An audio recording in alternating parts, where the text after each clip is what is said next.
Seremi, bueno, queremos conversar en primer término de estos puestos de control que estamos viendo, esta estrategia de reforzamiento de la fiscalización en 11 puntos distintos. Está esto en pleno funcionamiento. ¿Cómo ha sido justamente esa labor en las primeras horas, según lo que usted ha podido apreciar? Bueno, efectivamente, ya lo habíamos anunciado durante la semana pasada, estamos reforzando con estos puntos fijos de control los diferentes puntos donde se une la comuna de Concepción con el resto de las comunas, como el caso de Hualpén, de Penco, de San Pedro La Paz, de Chillhuayante, para reducir la movilidad particularmente de aquellas personas que no tienen los diferentes permisos para poder trasladarse. Usted lo mencionaba cuando conversaba recién con Javier. Efectivamente, lo que nos pasa muchas veces es que tenemos mucha movilidad entre las diferentes comunas del Gran Concepción y que lamentablemente aquellas personas no tienen los permisos para hacerlo o no son viajes que son indispensables, recordando la situación compleja que estamos pasando como región del Biobío. Y lo hemos dicho también en los puntos de prensa que tenemos a mediodía, que lamentablemente la mayor cantidad de contagios se están produciendo por reuniones familiares. Y lo que buscamos con esto es evitar esos desplazamientos innecesario. Lamentablemente sabemos que esto tiene unos efectos añadidos que son tacos importantes, usted también lo mencionaba, a primera hora de la mañana dejamos que los vehículos circularan, hasta las 9 de la mañana se instalaron estos controles para permitir a aquellas personas, particularmente el área de la salud o de las personas que están trabajando en el proceso de vacunación, poder llegar a sus lugares de trabajo, pero vamos a estar controlando durante todo el día. Y también ahí el llamado, Francisco, yo estuve en la mañana en el puente Juan Pablo II, estuve ahí con personal de la Armada, de Carabineros, así como también de la Seremi Salud, y lamentablemente nos encontramos con muchas personas que en el taco, es decir, previo al control, sacaban su permiso temporal. Hay que decirlo con mucha claridad, o sea, hay personas que están incumpliendo la medida sanitaria ya que salen de sus hogares para no gastar más permisos, transitan sin su permiso y en el momento de llegar al punto de control es cuando sacan los permisos. ¿Y cómo nos damos cuenta? Porque efectivamente en el momento de fiscalizar los permisos, recordemos que se activan 15 minutos después del trámite en comisaría virtual y el punto de control no habían pasado todavía los 15 minutos, por lo que también es muy importante que las personas sean extremadamente responsables y que utilicen sus permisos temporales para poder desplazarse, porque eso también genera una limitación en la cantidad de permisos, que es muy importante para evitar los desplazamientos innecesarios. Tal como sucedió en el horario punta de la mañana, ¿en la tarde también va a permitirse un mayor flujo vehicular, Seremi? De momento estamos evaluando cómo está funcionando estos 11 controles que se añaden. Ahí es bien importante decirlo, no es que antes no hubiera, ahora hay más. Y estamos directamente viendo la movilidad de los vehículos, así como también en el transporte público. Vamos a ir evaluando el funcionamiento de esto. Efectivamente, vemos que hay algunos horarios donde las personas incumplen más. La mañana, por lo general, las personas que se desplazan son personas que van a sus puestos de trabajo, con trabajos esenciales que queremos facilitarles también que lleguen lo antes posible, para muchos de ellos asociados al área de la salud, al área tan importante en este momento. Vamos a ir evaluando el funcionamiento que va teniendo, así como también cambiando los puntos. No necesariamente siempre va a ser desde San Pedro a Concepción, podemos invertirlo, también puede ser de Concepción a San Pedro o con las otras comunas. Así que vamos a ir evaluando cómo van funcionando, entendiendo, y lo hemos dicho, son medidas que son incómodas, que son molestas, que generan tacos, pero necesitamos en este momento tan crítico tomar medidas que sean excepcionales para terminar con los incumplimientos que se están produciendo y que lamentablemente estos incumplimientos han generado una mayor cantidad de contagios. Usted lo decía, la situación es crítica, la cantidad nos estamos acostumbrando a que la cantidad de contagios diarios sea cada día mayor y eso nos interpela a ser mucho más estrictos en las diferentes fiscalizaciones que estamos realizando. Usted dijo que ahora hay más fiscalización, pero que siempre ha habido. Usted sabe que eso ha sido materia de mucha crítica, de por qué ahora estos 11 puntos de control y por qué no antes. Insisto, el gobierno ha sostenido de que la fiscalización nunca ha dado tregua, de que la sigue habiendo y que siempre ha sido así, pero ahora se refuerza. ¿Es lo óptimo? Porque da la impresión de que acá siempre se pide más. Sabemos que el número de fiscalizadores de la Seremi, por ejemplo, de salud, son limitados. Funcionarios de Carabineros también tienen que responder a otras cosas que están de acuerdo a la seguridad pública, pero la aspiración de la gente es esto, mayor fiscalización, Seremi. ¿Esto se puede extender en el tiempo? De todas maneras, yo creo también, Francisco, que tu pregunta es bien importante. ¿Por qué ahora? Yo creo que ahora es claro, la situación epidemiológica así lo requiere. Es decir, nos estamos acostumbrados a tener 800 casos diarios y eso, bajo ningún punto de vista, está dentro de una normalidad ni de una pandemia en la cual estemos estando a la altura con respecto a acatar las medidas sanitarias y a bajar la cantidad de contagios. La disponibilidad de camas críticas en la región del Biobío lamentablemente es muy, muy baja.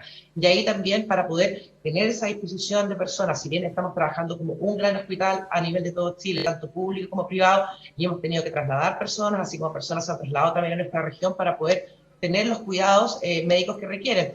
Pero efectivamente tenemos que tomar más medidas porque lamentablemente, o más fiscalización de esas medidas para ser más estricta con lo que estoy diciendo, para dar mayor cumplimiento a las medidas sanitarias. Nosotros sabemos que han pasado muchos meses de personas que ya tienen cansancio con las cuarentenas, pero lamentablemente todavía estamos en la mitad de la batalla. El proceso de la vacunación ha sido muy exitoso, es una muy buena noticia, pero es una noticia que no va a tener efectos en el corto plazo, sino que el proceso de inmunización es progresivo, tiene una cantidad de etapas, tiene una calibración también, y ahí tenemos que ser muy, muy responsables. No queremos que con una buena noticia, como está haciendo el proceso de vacunas, se empañe con más cantidad de personas contagiadas y más cantidad de personas, por cierto, que ponen en peligro su salud y que terminan requiriendo una cama crítica. Y por eso también la intensificación de las medidas.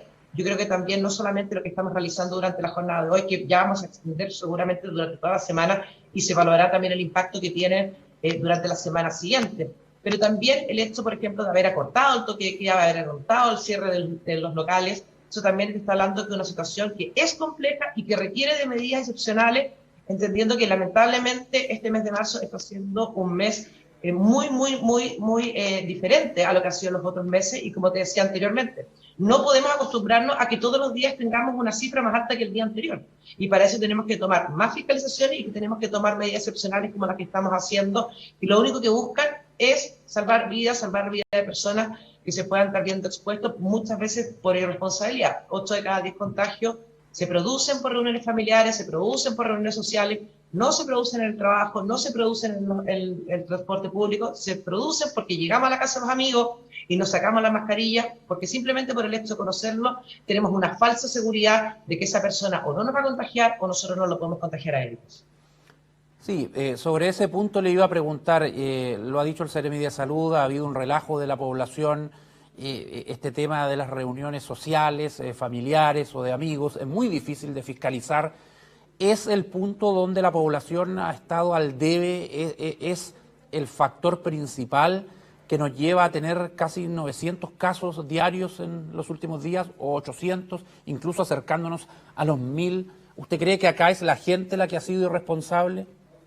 O sea, yo no podría tildar a que toda la gente ha sido responsable bajo ningún punto de vista. Yo creo que hay una ciudadanía muy comprometida también con las medidas sanitarias y con los efectos que esta tiene, más allá de lo estrictamente sanitario, que son aislarse, echar de menos a la familia, a los nietos, a los abuelos que quizás hace tanto tiempo que no ven.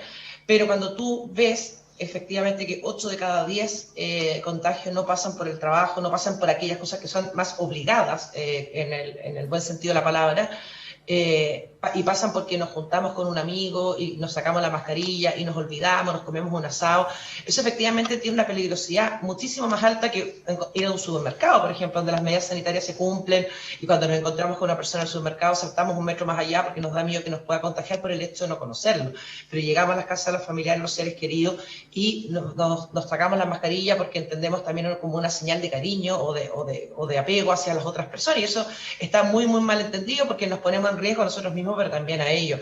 Y por otro lado también, Francisco, yo también creo que hay algo bien importante, y también lo ha hecho el Seremi de Salud, Héctor Muñoz, en múltiples ocasiones.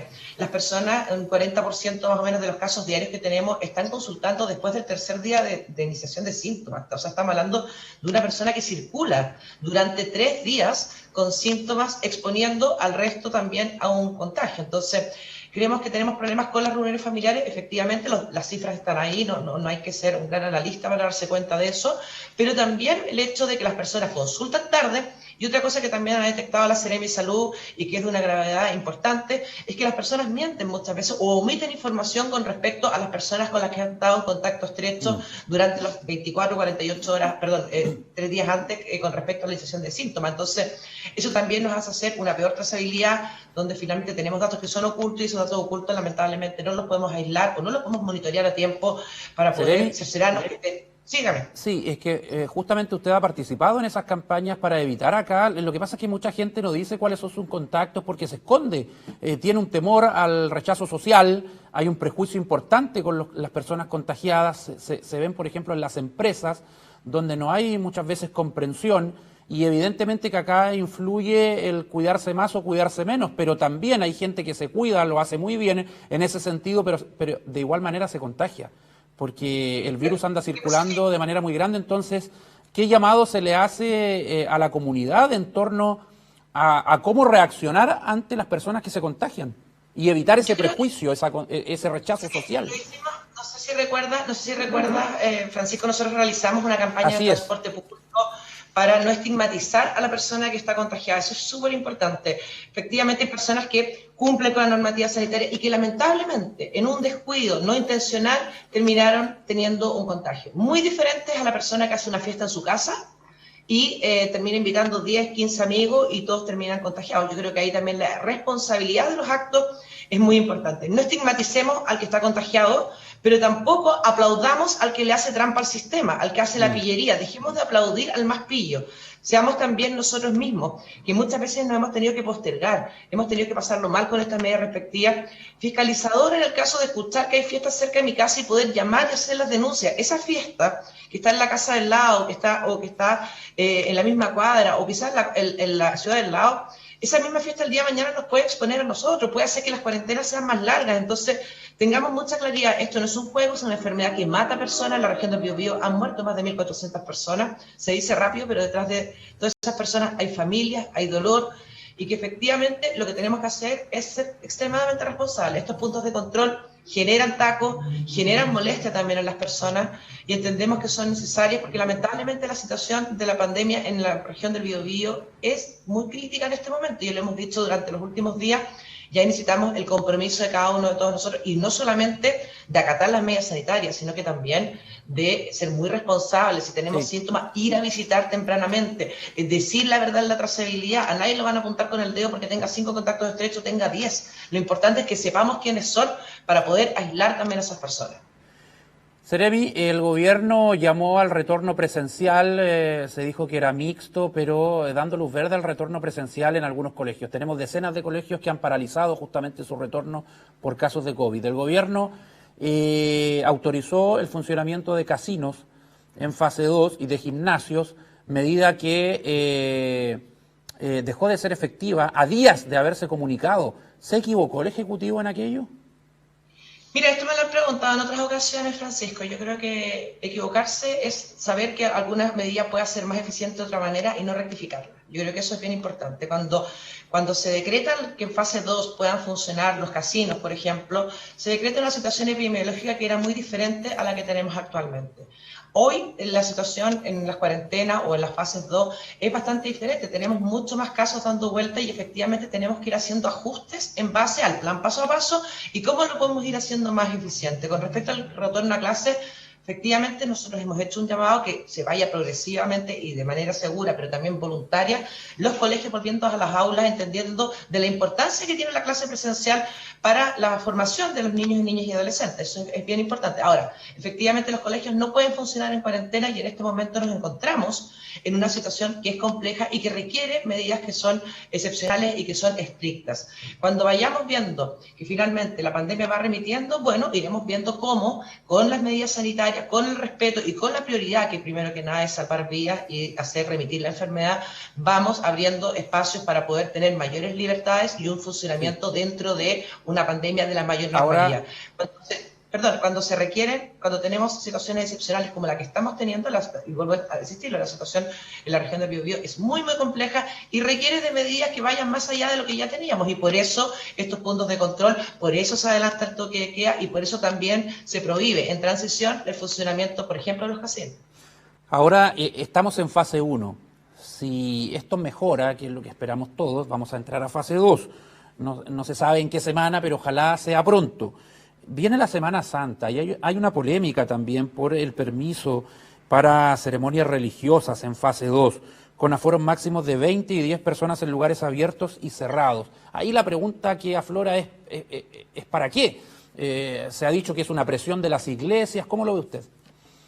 No, yo creo primero que nada quiero destacar el rol que han tenido las diferentes iglesias, a salvo excepciones muy pequeñas, muy al principio de la pandemia, donde han acatado y también han transformado su forma de hacer los diferentes cultos, misas, ceremonias que realizan a plataformas digitales. Recordemos, por ejemplo, lo que pasaba con la Iglesia Católica, donde el culto a San Sebastián en Yumbel se mantuvieron en el santuario cerrado, y también lo van a hacer ahora el 20 de marzo, que también es una festividad asociada a ese santo. Cuando vayamos avanzando, y cuando vamos avanzando en el sentido, buen sentido de la palabra, en el sentido de poder tener unas medidas sanitarias que son, una situación sanitaria que no estamos con tanto contagio, efectivamente ir generando esas libertades, y también con los distanciamientos físicos y con las medidas sanitarias se puede ir realizando progresivamente, entendiendo de que la enfermedad sí lo permite. Recordemos, y también es bien importante eso, Francisco, recordemos dónde se están produciendo los contagios, y si nosotros estamos en un espacio abierto y tenemos a 20 personas en un espacio abierto con el distanciamiento social, el uso de mascarilla, y no estamos en cuarentena, efectivamente el riesgo de ese tipo de actividades es muchísimo más bajo en comparación, pero, por ejemplo. disculpe, usted sabe que acá los brotes empezaron en el Biobío por un culto religioso, en San Pedro, De todas y que maneras, y por también eso, alcanzó a Hualpén, y luego tuvimos pastores detenidos incluso. La Iglesia Católica en Los Ángeles también fue cuestionada, entonces es algo complejo. No, lo recuerdo perfectamente, y por eso también le hice mención al principio. Dije, salvo de determinadas excepciones al principio de la pandemia, que fue efectivamente ese culto evangélico que se realiza en Candelaria, y que una de las personas del culto trabajaba en un CESFAM de la comuna de Hualpén. Recordamos perfectamente el caso. Ahora, las lecciones aprendidas también con respecto al avance de la pandemia y de las medidas sanitarias son diferentes hoy en día a lo que eran cuando recién decretamos la primera cuarentena, que recuerdo que fue en la comuna de San Pedro de la Paz, producto de este brote precisamente, y el cordón sanitario.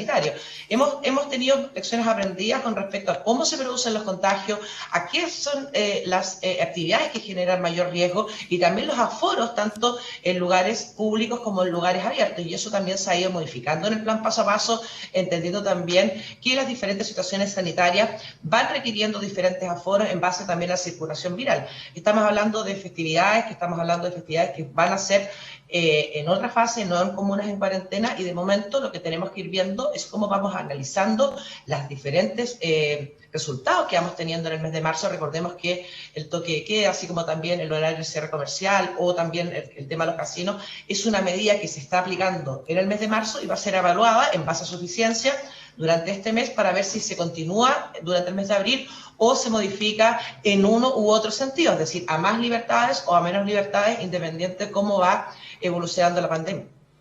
Seremi, la llevo a otro tema porque es noticia reciente y también involucra al Biobío, la renuncia de Cristian Barra como coordinador de la zona Macrosur. Ya se ha comunicado que Loreto Silva va a ser su reemplazante, pero ya esto despierta polémica incluso en el oficialismo. Por ejemplo, el diputado Leonidas Romero ha dicho que, o ha dado a entender de que la decisión es inconcebible, es equivocada, con una persona cuestionada por Contraloría incluso. Es decir, ya empezó con ciertos problemas esta nueva autoridad, que va a tener que hacerse cargo de un tema muy, pero muy relevante para la provincia de Arauco, por ejemplo.